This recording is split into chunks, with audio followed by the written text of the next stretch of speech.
I have no history of significant mental illness. Of course, I suffered from the normal depression and OCD that most type A women are burdened with, but they occasionally gave me grief, but they never interfered with my life. Then I was raped. About 4 months later, my rapist tracked me down and raped me again. My mental status deteriorated rapidly. At first I ran. My mind raced from thought to thought. I wanted to go out every night. I couldn't stand the idea of being home with my thoughts. I stopped sleeping, sometimes for days, and I was irritable. Boy, was I irritable. That went on for a few months. And then one day I just stopped in my tracks completely. I just couldn't get out of bed for 2 months.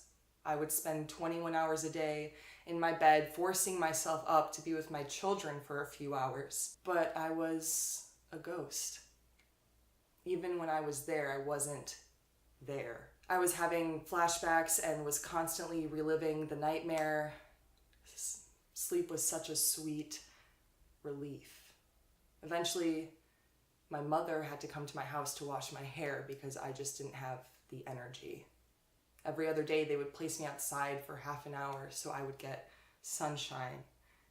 My mother would sit in front of the door, crying, begging me to wait a few more minutes before going back to bed.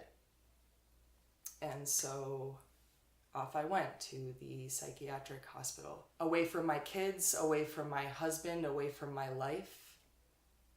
But really I was trying to get away from him and me. First month was fine because I was still out of it and I didn't really know what was going on, but then the medication and the therapy started to kick in and I started to wake up. I started to feel like a little bit of myself again, or at least what I remembered of myself. I even smiled. I attended groups like music therapy, which apparently wasn't my thing. During one episode involving my refusal to shake a maraca, these 3 men rushed toward me and the alarm sounded. I dropped to the floor. I started kicking. "Don't touch me!" I screamed as loud as I could. "I won't shake that maraca. I won't do it." I was sedated and brought to my room and I was put on 24-hour one-on-one watch after that.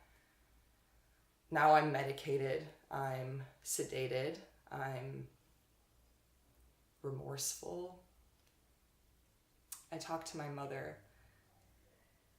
"They wanted me to sit and shake a maraca, Mom. I used to be a doctor and now all I can do is shake a maraca?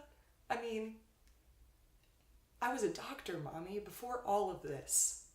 Remember?" And through her tears, she said, "You still are a doctor, and you may be shaking maracas today, but you will practice medicine again." She must be wrong. You will. And Daddy and I are going to Guatemala next month, and when we're there, we're going to buy you a beautiful set of maracas that you can hang up in your office when you start practicing medicine again, as a symbol of how far you have come. But I couldn't see past the door of the psych ward.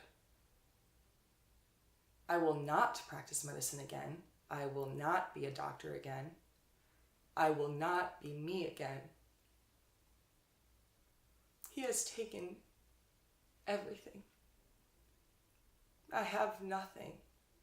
I am nothing. I'm wrong. I was released from the hospital a month later and I returned to work a year after that, and I've been practicing medicine again now for over a year with my fancy Guatemalan maracas watching over me. Although I did never return to music therapy.